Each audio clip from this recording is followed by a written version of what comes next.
exports remain to be the major driving force of the country's economy, accounting for some 30% of the gross domestic product.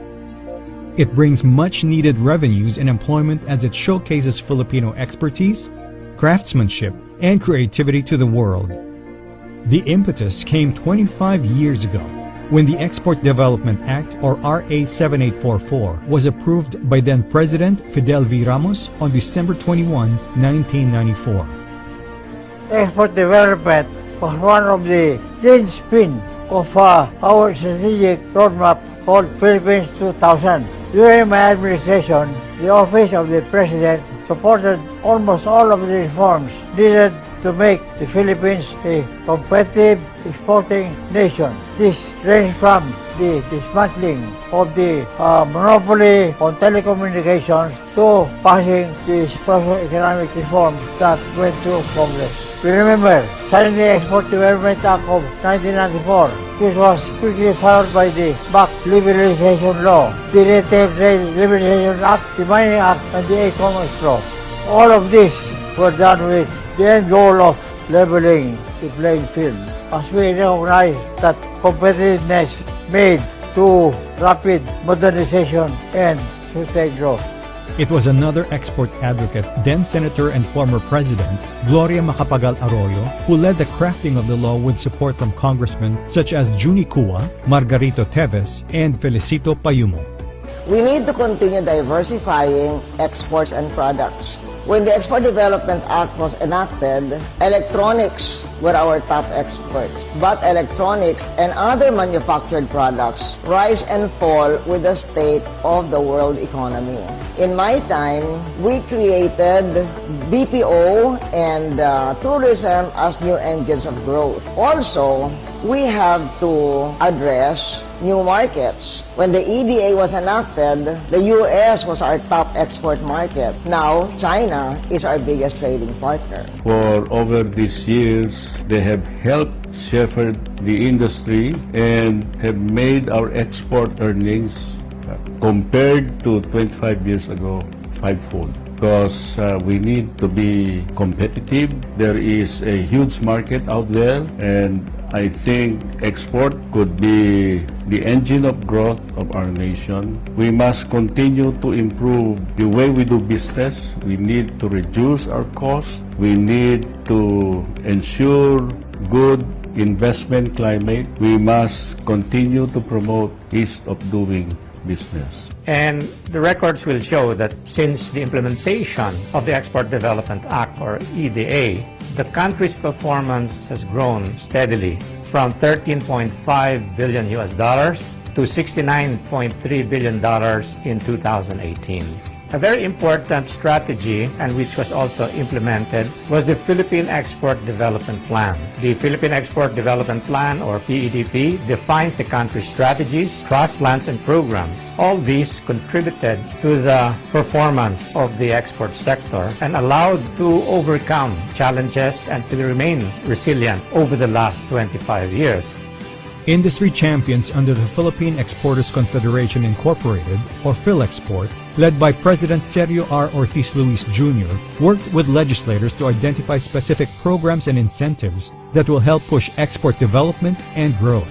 At the time, export was still to be discovered. Our export at the time was basically the traditional items, mining ores, lumber, sugar, the budding industry of the gift toys and houseware, mga handicraft, where a lot of exporters were going to, small exporters. And it was a time when we had dollar control. Export was really a welcome idea because it brings us dollars that we need, no? At the time also, export is only a small portion of our GDP. Under that scenario, we are also considered as the basket case of Asia. To help achieve this vision, the law provided for institutional structures and strategies including the following. The Export Development Council is the highest export policy-making body in the country, composed of 8 cabinet-level government officials and 9 private sector representatives, nominated by the Accredited Organization of Exporters. It is chaired by the DTI Secretary.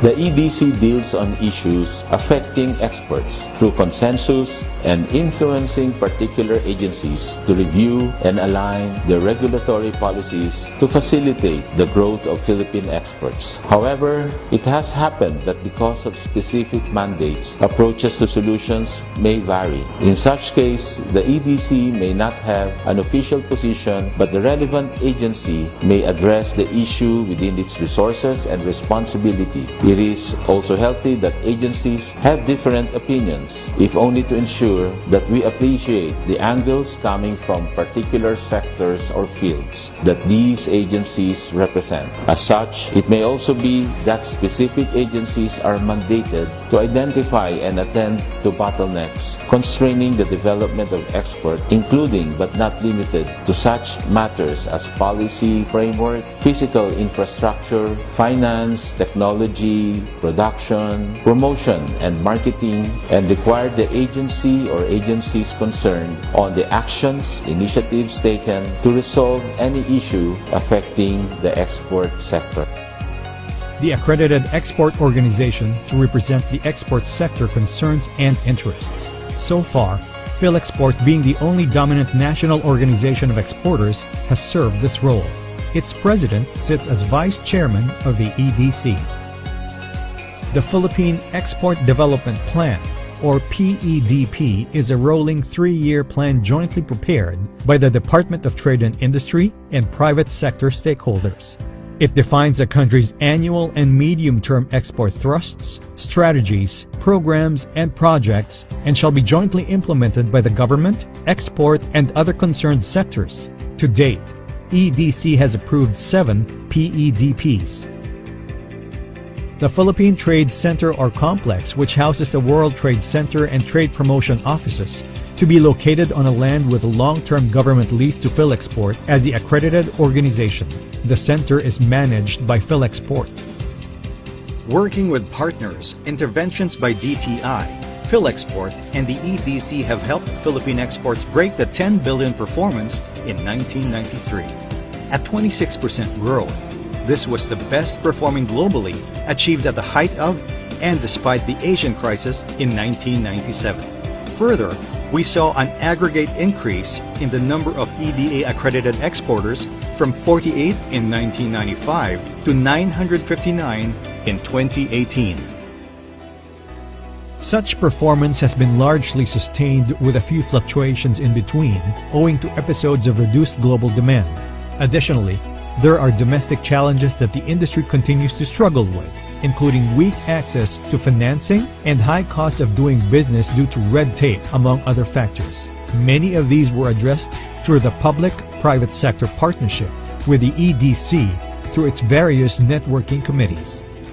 Many things are working for the Philippine exports to be considered as a reliable and world-class supplier. First is our creative and relatively young pool of skilled workers. This means that we have the best human resource in the world, and they are our best advantage. Second, our natural resources also abound with technology, helping to make our raw material supply resilient and more price competitive. Is that the legal and policy framework to make the environment more conducive to doing good business has been institutionalized and continues to evolve and prosper. Finally, we have a strong public-private sector partnership allowing synergies to help address resource constraints from both sides. By forging a stronger tie with the addition of the academe as a partner for economic progress, the country is ensured that it will not only produce world-class products, but more so of world-class human resource that can aptly deliver the kind of products and goods and services that the world needs from the country. Surviving one crisis after another, the Philippine export industry, like the Filipino people, has shown the resilience and muscle that has allowed it to perform and survive even in the midst of harsh global economic conditions.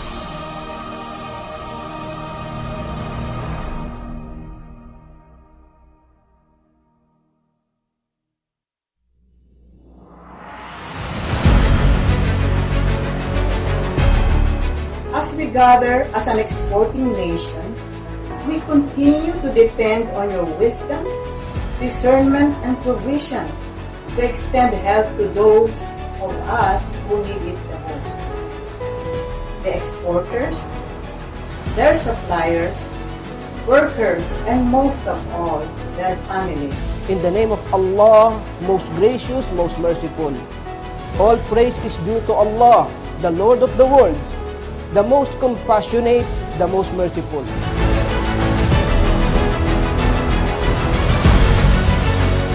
It is a great pleasure and honor to be invited to this Congress. What we have to do is not to return to the previous level of resilience, but move to the level higher than before. We need to and can rebuild stronger value chains. The Philippine export industry is recovering, resilient and open for business as we commit to continuously evolve as a reliable, competitive, global supplier, especially in this new normal. True to our mandate, PHILEXPORT continue to operate 100% even though through the lockdowns.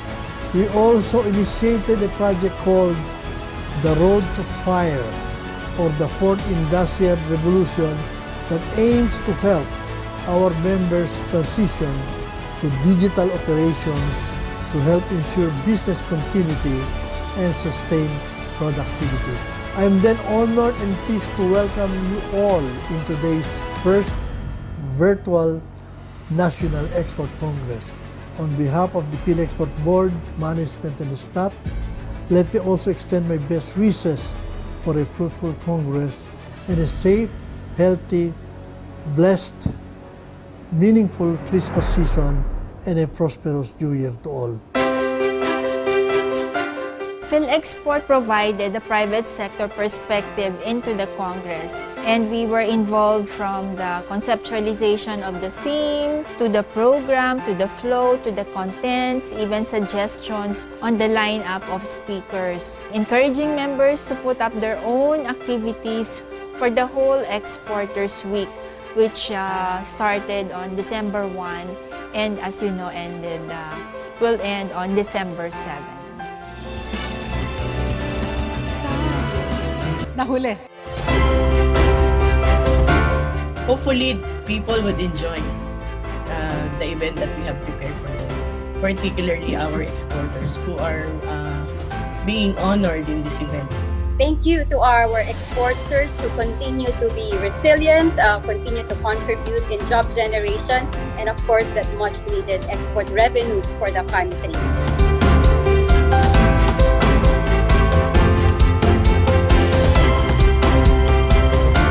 It's my pleasure to be part of this important event, celebrating the great contribution of our exporters to our economy and their resiliency amidst the COVID-19 pandemic. The training learning opportunities of this workforce can use, therefore, such framework conditions as the Ladderized Education Act of 2014. We are also working with startups to promote innovation and investments in the e-commerce sector. The BSP has crafted a 3-year digital payment transformation roadmap, which essentially identifies the digital payment streams. It is now imperative that the logistics industry as a whole should adopt new technologies and digitize their supply chain. And our importers and exporters can submit pertinent documents related to their businesses in the comforts of their homes or offices. GCash is trying to do its part to keep the economy moving. We have around 400,000 social sellers that are utilizing our P2P network to accept payments. Test the online program due to the continuing surge in enrollment during the early period of quarantines. From March 16 to November 15, it has served 1,192,744 enrollees. Your participation in this endeavor will ensure the success of the export industry and the country as a whole. Magandang umaga po sa ating lahat at mabuhay po tayong lahat.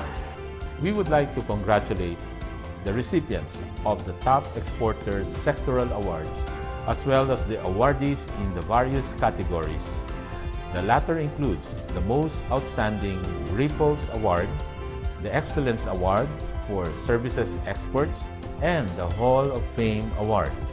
You truly deserve the recognition because you are all stellar performers in your respective sectors. You continue to be beacons of hope and inspiration for other Philippine exporters and our country's pursuit of sustainable economic progress. Again, my heartfelt congratulations to all the winners. Maraming salamat po at mabuhay po kayo, mahal naming exporters.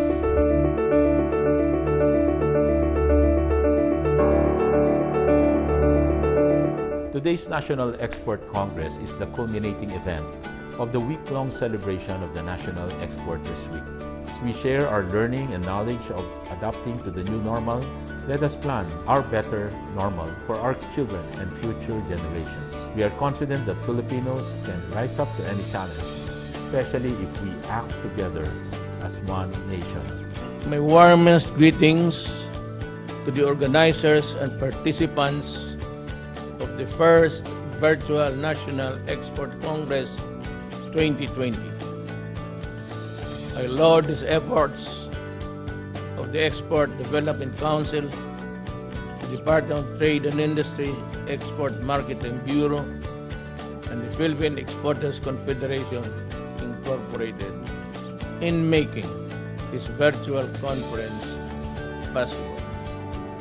Connectivity and innovation are essential if our local export market is to remain competitive, especially in this challenging period of COVID-19. I therefore welcome this event that aims to raise export awareness and support various stakeholders in our markets, local markets. I wish this event a success at mabuhay kayong lahat.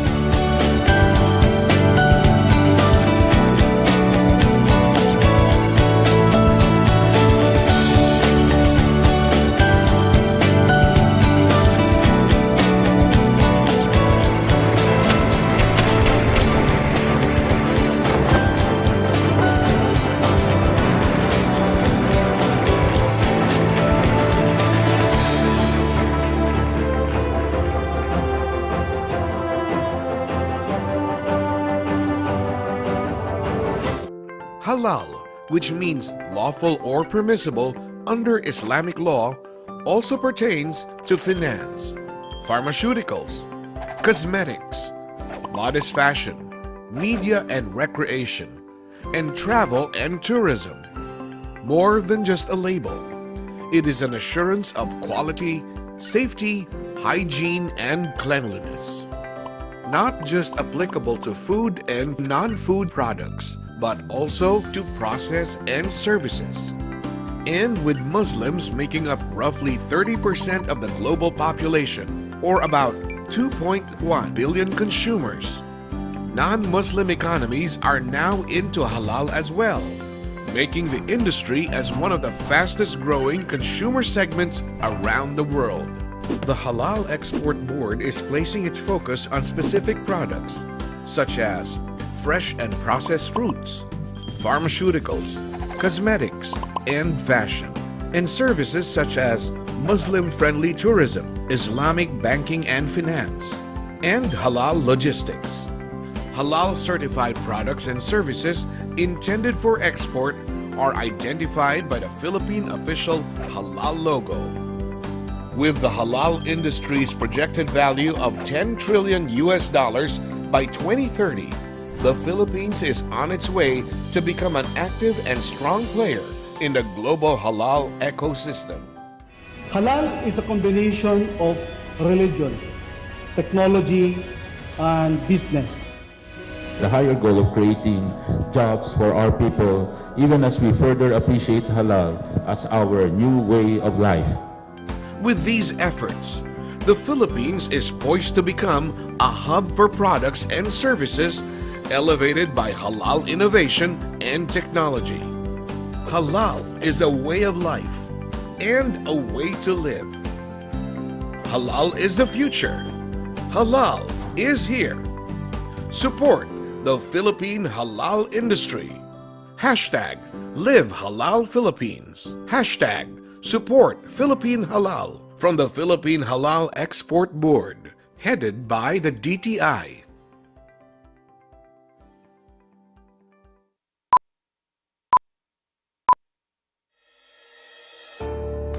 Exports play an important role in a country's economy.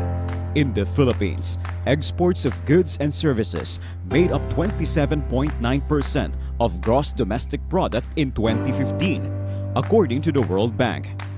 Exports are important because it contributes to the country's economic development and poverty alleviation initiatives. It provides the needed foreign exchange, enabling us to pay for our imports and external debt.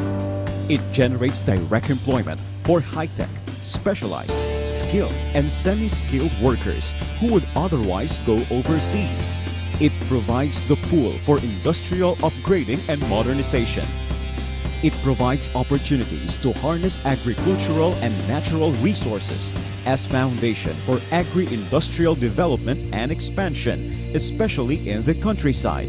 It develops and modernizes the manufacturing and services sectors. It presents market opportunities to help bolster a growing economy and empower exporters to become globally competitive.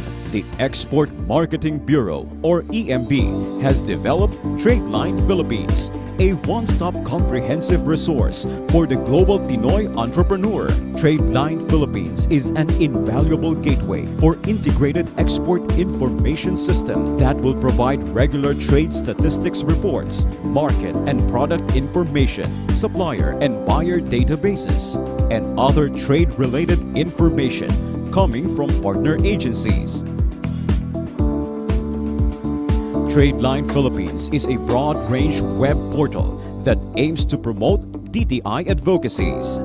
TradeLine Philippines has three main components: portal, trade statistics, business matching. Portal provides a comprehensive export-related information.